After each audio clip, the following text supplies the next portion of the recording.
Kaya this po mga kapatid, sa ating announcement is coming Sunday, tuloy-tuloy po ang ating gawain. 2 to 4, praise God, at ating isip na pagtuturo, tuloy-tuloy po mga kapatid. At ang Wednesday, yung po natin pa na tayo po ay narito po yung panalangin ng ating mga pangailangan sa gawain.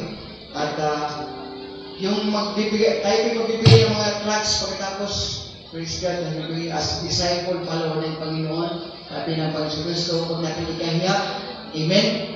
As disciple tayo ng ating Panginoon. So, magbibigay tayo ng mga tracts sa mga kapatiran, student sa atin, ibigay natin. So, next Sunday, ganun din po mga kapatid. Every Sunday, praise God. So, God bless po mga kapatid. Salamat sa Panginoon na nagpisahan din ang ating